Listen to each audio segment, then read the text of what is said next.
Hello everyone, good morning. তোমাদের সকলকে স্বাগত মনিকা ডেলি ব্লগে। তোমরা ব্লগটি দেখতে থাকো, আশা করি তোমাদের খুব ভালো লাগবে। দেখো বাজার থেকে জ্যান্ত দেশি রুই মাছ নিয়ে এসছে।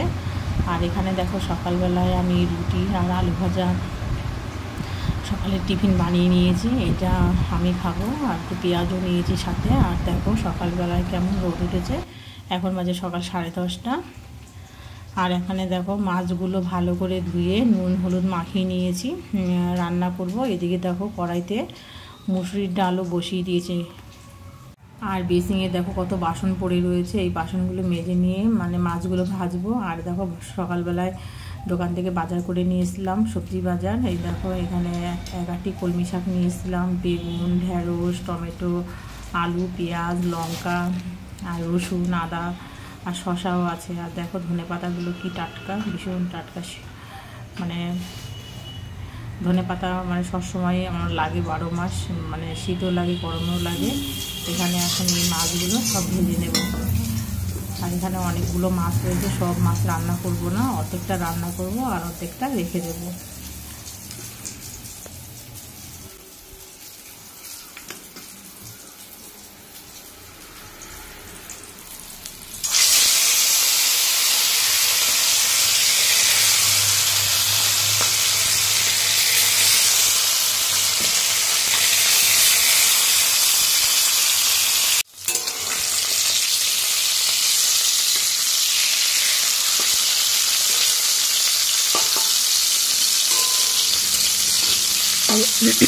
আর এখানে দেখো এটা দেশি রুই মাছ, বিলের। তা এখন এই মাছগুলো সব ভেজে নিচ্ছি।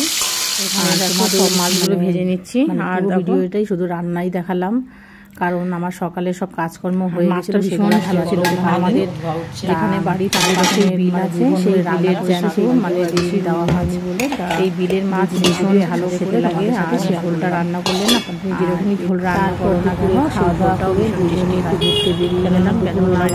বসেছিলেন তখন মাছের টেস্ট কোথাও বেরোয় না, সেই আনন্দ সহকারে ভালো ছিল যে মাছ, সেই আনন্দটাই আর বেশি ভালো এখানে লাগবে। কেননা একটু পরিস্থিতির চাপে আমরা একটুখানি এখন টেনশনে আছি। যাই হোক, অনেকদিন বাদে ওকে বললাম চলো একটু ঘুরে আসি। তাই আমার মেজি ভাইয়ের বাড়িতে কাঁচরাপাড়া, সেখানে ঘুরতে গিয়েছিলাম। তা এখানে তেল ভরছিল গাড়িতে, তাই আমি দাঁড়িয়েছিলাম, তাই অল্প করে একটু ভিডিও করে নিলাম। দাঁড়িয়ে রয়েছিলাম আর ভীষণ লাইন পড়েছিল তেল ভরার ওখানে। আর এখানে দেখো এটা হচ্ছে তার পরের দিন সকালবেলায়। এই দেখো আগের দিন তো দেশি রুই মাছের ঝোল রান্না করেছিলাম, আর এটা হচ্ছে চালানি রুই মাছ। কেননা মাছ নেওয়ার একদমই ইচ্ছা ছিল না আজকে, কেননা রেগুলার মাছ খেতে একদমই ভালো লাগে না। তাও অল্প করে মাছ নিয়ে নিয়েছি ছেলের জন্য। আর এখানে দেখো কালকের মাছই ছিল, সেটাও ফেলে দিয়েছি, কারণ সবসময় দেখবে মাছ খেতে ভালো লাগে না, কিন্তু আমার ছেলে মাছ ছাড়া ভাত খায় না, তাই জন্য ছেলের জন্য এই মাছটা নিয়ে নিয়েছি।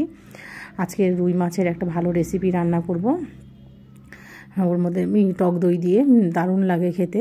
এই দেখো এখন এই মাছগুলো এখন ভালো করে ধুয়ে নেব, কারণ ছেলেকে একটা মাছ ভাজা করে দেব। আর হচ্ছে রুই মাছের দই দই দই রুই রান্না করব। এই দেখো মাছগুলো এখন ভালো করে ধুয়ে নিচ্ছি, তাও আর খুব একটা নেই, ভালো করে ছাড়িয়ে দিয়েছে, তাও 2-1টা ছিল, সেগুলো আমি ভালো করে ধুয়ে নিচ্ছি। তোমরা দেখতে থাকো, আশা করি তোমাদের খুব ভালো লাগবে।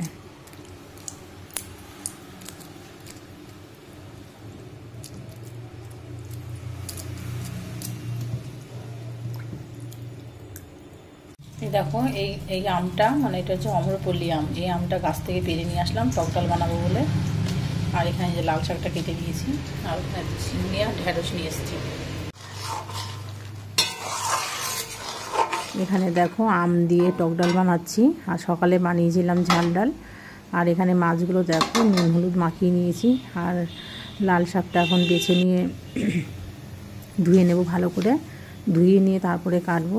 এইখানে দেখো সব মাছগুলো এখন ভাজতে দিয়ে দিয়েছি, কারণ আমার ছেলে বলেছে যে পাতলা করে ঝোল খাবে না রুই মাছের, তাই ওর জন্য একটা ভাজি সুন্দর রেসিপি রান্না করব রুই মাছ দিয়ে।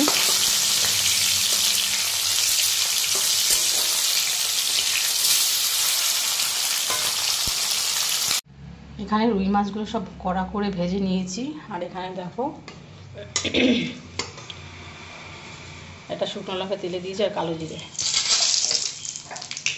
মশলাটা করে নিয়েছি, এই মশলাটা এখন দিয়ে দেবো।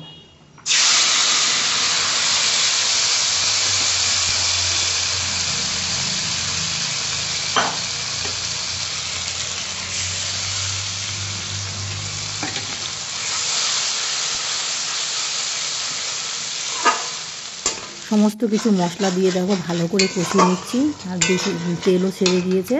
এখন ওই প্লেটটার মধ্যে একটু টক দই ভালো করে ফেটিয়ে মশলাটার মধ্যে দিয়ে দেবো। এই দেখো ভালো করে এখন ফেটিয়ে নিচ্ছি টক দইটা। আর টক দইটা দেখে না এত ঠান্ডা ছিল, মনে হচ্ছে খেয়ে নিই।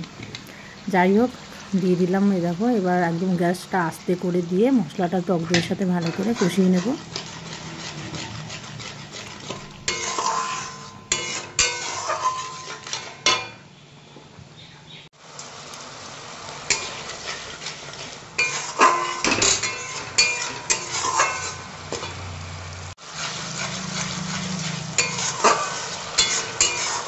এই দেখো মশলাটা খুব সুন্দর করে কষানো হয়ে গেছে, টক দইটা দিয়ে তেলও ছেড়ে দিয়েছে। এখন এই দেখো সামান্য একটু জল দিয়ে দিলাম। এই ঝোলটা ফুটলেই মাছগুলো দিয়ে দেবো। আর ভিডিওটা তো পরে এডিট করছি, তার আগেই খাওয়া হয়ে গেছিলো। এত টেস্ট হয়েছিল, ওই মানে দই রুই ভীষণ টেস্ট হয়েছিল খেতে। তা আমার ছেলেও বললো যে মা খেতে দারুণ হয়েছিল। তার ধনে পাতাটা একটু কম হয়ে গেছিলো, কারণ আমি সেদিন দোকানে যাইনি তো, তার ঘরে যেটুখানি ধনে পাতা ছিল সেইটুখানি মার্কেট নামানোর আগে দিয়েছিলাম। এই দেখো এখন মাছগুলো সব দিয়ে দিচ্ছি। আর দুটো মাছ ভাজা রাখলাম আমার ছেলের জন্য, ডাল দিয়ে খাবে। আর এখানে দেখো আমার দই রুইটা রান্না করা হয়ে গেছে। সবসময় তো দই কাতলা রান্না করি, তা আজকে কি মনে হলো যে আজকে দই রুই রান্না করি। আর এই দেখো মাছটা আমার পুরো কমপ্লিট রান্না করা। দেখতে কেমন হয়েছে অবশ্যই কমেন্ট করে জানাবে। আর এখানে দেখো রান্না করছিলাম, তখন ট্যাঙ্কির জল শেষ হয়ে গেছে। এই দেখো জল ট্যাঙ্কি ভরে গেছে। এই যে লাল সুইচটা যে টিপছি এটা একটু খারাপ হয়ে গেছে, অফ হচ্ছে না, তাই একবার ডাইরেক্ট সুইচটা অফ করে দিলাম। আর কী কী রান্না করেছি সেটা আমাদের দেখাই। এখানে লাল শাক ভাজা আর আলু ভাজা, আর হচ্ছে আম দিয়ে হচ্ছে টক ডাল। এই দেখো আম দিয়ে টক ডাল। আর রান্না করেছি হচ্ছে এই দেখো দই রুই, আর একটুখানি আম ছিল, তা ভাবলাম চাটনি বানাই। এই দেখো এখানে চাটনি বানিয়েছি। আর এই দেখো আমার দই রুইটা রান্না করা হয়েছে। তোমাদের ভিডিওটা কেমন লাগলো অবশ্যই কমেন্ট করে জানাবে, আর সাবস্ক্রাইব করে দিও। টাটা।